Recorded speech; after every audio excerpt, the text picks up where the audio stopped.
Welcome back to The Breakdown with me, NLW. It's a daily podcast on macro, Bitcoin, and the big picture power shifts remaking our world. The Breakdown is sponsored by NYDIG and produced and distributed by CoinDesk. What's going on, guys? It is Friday, September 17th, and today we are talking about something where, even by my normal I'm not an expert standards, this I am truly not an expert in. We're talking about the potential nightmare scenario emerging in China with Evergrande. Given that this is not crypto and is even a different international dimension of macro, I'm going to give an extra caveat that this is something that I am learning about just alongside you guys. And so what I wanted to do is actually be much more curatorial. So I'm going to give a little bit of setup, but then I'm going to rely on a number of Twitter threads that I think offer two very different takes, at least on this situation, to give you the ability to try to discern between them, to figure out what seems real. I hope that this episode serves as a primer of something that seems like an important situation in the world to be watching, if not being completely comprehensive. So to give you a flavor of what's going on, let's start with the first couple paragraphs of a piece from Bloomberg. Protests intensify at China Evergrande Group offices around the country as the developer falls further behind on promises to more than 70,000 investors. Construction of unfinished properties with enough floor space to cover 3/4 of Manhattan grinds to a halt, leaving more than 1 million homebuyers in limbo. Fire sales pummel an already shaky real estate market, squeezing other developers and rippling through a supply chain that accounts for more than a quarter of Chinese economic output. COVID-weary consumers retrench even further, and the risk of popular discontent rises during a politically sensitive transition period for President Xi Jinping. Credit market stress spreads from lower-rated property companies to stronger peers and banks. Global investors who bought $527 billion of Chinese stocks and bonds in the 15 months through June begin to sell. So let's back up. Evergrande was once China's second largest real estate developer. Now it is drowning in debt. Something like 1.5 million people have put deposits down on homes that haven't been built, and everyone is wondering if and when the Chinese government is going to step in. Evergrande was founded in 1997 by Hui Ka-yan. It has completed something like 1,300 commercial, residential, and infrastructure projects and supposedly employs something like 200,000 people. It has expanded into other economic areas as well, including entertainment, sports, food, leisure, but its big thing is and remains real estate. The company's success came because it was so perfectly positioned for the absolute boom in real estate that has been driven by the last 2 decades of staggering Chinese growth, a growth for a country that is unparalleled in all of modern human history. Evergrande's founder is one of the 10 richest billionaires in China, although he was all the way up to 3 last March before falling to 10 in December. Evergrande's story is one of too much debt. The company has been fueling its growth with borrowing, and they have liabilities currently in excess of $300 billion. They've also been on an acquisition frenzy, and on top of all this, they use pre-sales to finance themselves. As I said, about 1.5 million properties have down payments on them without any activity so far. Their issues started in August of last year after Beijing introduced new measures to monitor and control the debt level of major property developers. Subsequently, their stock price has seen an 85% drop. Their corporate bonds have fallen 30%, so much that trading was halted at the beginning of this week. Evergrande in the last 2 weeks has been downgraded by 2 credit agencies, and in the last few days, as the Bloomberg story intimated above, there have been massive protests outside their offices around the country. Real estate represents 29% of economic output in China, and bankruptcy could have a major financial and psychological impact. The question, though, is how endemic this problem would be. Does it have spillover potential into other real estate developers, into other sectors of the Chinese economy, or even beyond? To understand a couple different takes at that, like I said, let's turn to 2 different threads. And by the way, I think just to take a moment here, this is where Twitter is such an amazing resource. On the one hand, of course, you have to have the caveat of Twitter threads don't have the sort of fact-checking that you would assume from a major publication. But at the same time, in a time when major American publications have been largely ignoring this issue, we have these really interesting, considered perspectives to take as at least a starting point, if nothing else. So with that, let's start with Adam Cochran. And Adam Cochran, you've probably heard me mention him before. He is a crypto investor. He's had experience in a number of different industries, and he is an ever thoughtful commenter on many things, as you'll see. This thread was written on September 13th. That's Monday. Evergrande and other Chinese developers' stocks dropping off a cliff in the Hong Kong morning session today. Here's what you need to know about why Chinese real estate may impact crypto and even US markets. Evergrande is a major Chinese real estate developer who, through leveraged properties and issuing US-denominated junk bonds, built up a real estate empire, making it the second biggest in the country. Assets and equity boomed over the past decade, but net income struggled. The reason is debated, but it seems they were over-leveraging properties that were getting very little actual revenue to grow their empire. This worked right up until the pandemic really began to hurt the few commercial and tourism properties that were actually driving revenue for them. It's estimated that they've now managed to rack up more than $300 billion in debt. To put that in perspective, $300 billion is the entire GDP of countries like Ireland, Denmark, Hong Kong, or Portugal. And that's just the debt that Evergrande has. Currently, rumors are swirling that Evergrande may not have enough remaining capital to service the interest payments on their loans, never mind paying down their principals. Editor's note, in America we call that a zombie company, and a huge portion of the US's top 2,000 companies are in fact zombie companies. So as terrifying as that sounds, it's less abnormal than it seems like it should be.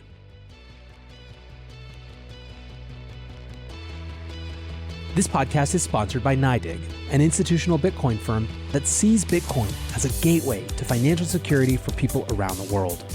Find out more at NYDIG.com/NLW. That's NYDIG/NLW.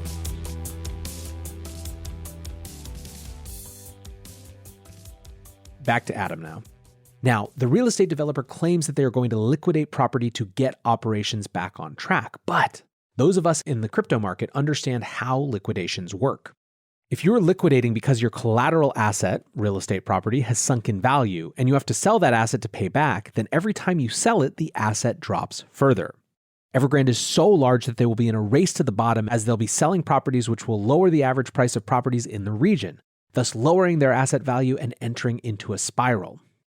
Evergrande currently owns a whopping 2% of all Chinese real estate, and so this has led Chinese-issued bonds from nearly all real estate developers to sink. But Evergrande itself has been diving off a cliff all year and has reached a critical point. Now creditors are unwilling to accept their bonds and demanding payments made, and aggressive restructuring options are being reviewed. So, why should you care? On September 15, 2008, Lehman Brothers collapsed, dissolving $600 billion in U.S. assets, leading us to the worst market crash since the Great Depression. $600 billion in assets. Right now, Evergrande has around $200 billion in assets and $300 billion in unserviced debt. $500 billion total. So it's entirely on the same level as the assets that Lehman Brothers had. But Lehman Brothers was a U.S. bank broadly diversified across many industries. Evergrande is not. Evergrande is in one industry and only one industry. And its debt is held by banks across China, the US, Canada, UK, Australia, and others. This also comes at a time when markets have been on an artificial, inflation-driven, quantitative easing-fueled run-up like no other. So when the hammer does drop, it will drop hard. This will not only cause default on bonds, but it will also mean billions of dollars unpaid to Chinese contractors and goods suppliers. And it will mean the largest ever bulk real estate liquidation ever if Evergrande goes under. That real estate collapse would mean the assets sheets of other real estate developers, banks, and mortgage companies in China would all crumble. Remember the big empty houses in the US in 2008? That times 100x. Then we have to remember that China owns 15% of all global debt. So what happens when they have an internal crisis? They are likely to start aggressively pursuing some of that external debt, which much of is likely with the same overseas banks and funds that own Evergrande bonds in the first place. Now, there's a chance that the CCP step in and find a way to bail out or unwind Evergrande. With China's internal policies, that seems quite likely, although it will still likely be a pennies on the dollar bailout. But if they don't, then market conditions are primed for a goddamn meltdown. We're sitting on a powder keg of weak economic involvement and yet all-time high stocks, huge inflation, and disconnected markets. The question of a large correction is not a matter of if, it's a matter of when and how bad. That correction could be soon, it could be years from now, but it will happen. The longer it takes, the worse it gets. But there are some unique events that could make it far, far worse, and the collapse of Evergrande is certainly one of them. These shockwaves could be felt in markets around the world, including crypto. While we can hope that crypto one day becomes a flight from the TradFi markets, right now it's sufficiently intertwined to its movements. Plus, there is the stark reality that this will have a huge impact on the commercial paper markets. Regardless of what commercial paper you hold, bonds and commercial paper would take a hit, and some issuers may even fold. Currently, both Tether and Circle hold commercial paper, and while I think it unlikely that either would have large swaths of Evergrande bonds, the whole market will reel a bit. For what it's worth, I do think both of those will still have more than enough wiggle room to prevent any actual meltdown, but if we have a meltdown that gets really bad, they certainly could get a bit off peg. If either Tether or USDC did melt down in a global collapse, though, it'd actually be bullish for crypto, as you couldn't use them to cash out. People would start bulk converting them into BTC or ETH regardless of price. Either way, Evergrande is a huge story that most Western media is entirely oblivious to. I hope they get to stay that way and never have a reason to learn their name, but there is a chance that we're currently staring down the barrel of the next financial meltdown. It all comes down to what the Chinese government will do, and if the Chinese real estate market really has enough demand to keep those assets afloat. But it's damn dicey. So I want to, before I read the second and kind of different opinion thread, point out that there is a huge amount of Tether FUD going on right now related to this. And I don't think Adam here is Tether FUDding. I think he's pointing out that stablecoins currently in the crypto ecosystem hold a bunch of commercial paper. And if there's a ripple-on effect, knock-on effects to the commercial paper industry as a whole, it's going to have impact for stablecoins which hold them. That, to me, is a completely reasonable point of view that's not fueling some conspiracy theory that Tether has a bunch of Evergrande commercial paper in its roster. Tether's team has come out explicitly and said that they don't, but Tether truthers are going to use whatever they have, always, as it's clear. And unfortunately, by the way, if you're a Tether truther who's listening to this, I would suggest that perhaps not latching on to any stupid conspiracy theory would make everyone take your arguments just a little bit more seriously. But I digress. That is not really the point of this show. I want to give that perspective. I think obviously this shows the global ramifications, but it's not the only take on what the Evergrande story is going to be or how it's going to play out. Let me give you another thread that kind of gives the other side. This is from an Anon on Twitter, which at this point you should probably know that I clearly think have a ton of value. I think that our idea of using our own likenesses on social media may in the long run be a historical accident rather than the norm. And either way, this comes from Hodl Kryptonite, who goes by DGen Trading. Whether you decide to give it more or less value because it's anonymous, that's up to you. I think it is a different take than Adam's, and I think it's worth sharing. FUD blasting thread about Evergrande, the Asian property developer that everybody is talking about and yet nobody really knows about. I dealt in Asian credit, and I have seen some particularly bad takes on this whole situation. First of all, let's get this out of the way. Evergrande will go into liquidation without government help. However, even if it goes into liquidation, the impact on the external world will be very limited. The total value of USD and HKD bonds that it has outstanding is only about $21.2 billion. These bonds are trading at 25 cents to the dollar, so even if we have a total default, the impact to investors will only be about $5.3 billion. The biggest holder of Evergrande bonds are high net worth clients. These junk bonds are a retail favorite. And no, because Evergrande is a junk-rated Chinese developer, it cannot issue commercial paper, i.e. Circle and Tether probably are not exposed to Evergrande risk. The biggest impact of an Evergrande default is actually within the whole Chinese ecosystem, which 1. Purged crypto in May, and 2. The Chinese government has a mandate of social stability, which probably means that they will bail out Evergrande. Evergrande is not facing a profitability crisis, it's facing a liquidity crisis. If you look at the balance sheet, it is shored up with land. The only reason why it hasn't managed to dispose of land assets is because competitors are waiting to pounce. This is reflected in the share price. Even at $3 Hong Kong per share, Evergrande still has a $5 billion USD market cap. Doesn't really sound like a company on the brink of bankruptcy, does it? The genesis of Evergrande's troubles began with the 3 Red Lines campaign for deleveraging. Getting a massively levered company to delever quickly is like asking a 900-pound man to lose 200 pounds instantly. Obesity is not what kills you, but the weight loss. For all the crypto natives who are familiar with liquidations, in the real world, liquidations work differently. Crypto can drop 90% in 1 hour. Land drops 5% in a year, and that is a lot. And there is a prospect of a government bailout the bigger you are. Conclusion? This entire Evergrande saga is a race to see when the CCP will blink. The impact of an Evergrande default will be huge in China, but otherwise muted outside of China. The offshore bonds are freely traded, and investors have already taken that 75% mark-to-market losses. I wanted to share that different perspective with you because it's so easy, especially in this line of podcasting work, to give you just the most sensational, nervous kind of take. And I certainly don't think Adam's thread is sensationalized, but it is a here's what happens in the worst case scenario, and we should at least be prepared in thinking about it. This alternative take from DGen Trading doesn't deny the Evergrande issues, but argues that the impact will be more limited. I think for me, I'm still learning about this situation, but what's clear is that it's going to come down to China. Frankly, I don't think China has the ability to do anything less than whatever it takes to have this not be a systemic failure. Today, one of the lead headlines in Bloomberg Markets is that China has added $14 billion in cash as Evergrande's pain roils markets. Here's how one economist quoted in the article puts it. Avoiding a systemic liquidity squeeze is the absolute priority for the PBOC, and it has means to do so.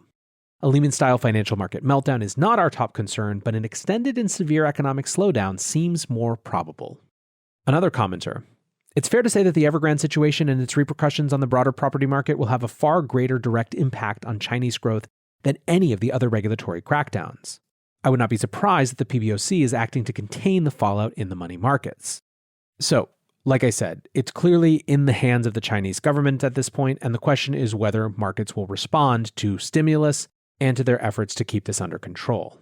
For you, the listener, for me doing this research and learning myself, I think the key thing is just keeping an eye on this, understanding what's happening in the world, understanding that our markets are deeply interconnected, both globally and in terms of different asset classes, and trying to stay informed about what might happen even if it doesn't come to pass. I hope this has been a useful primer on the topic. I appreciate Adam Cochran and DGen Trading for these threads that I've leaned on heavily for this show, and I appreciate you listening. Until tomorrow, guys, be safe and take care of each other. Peace.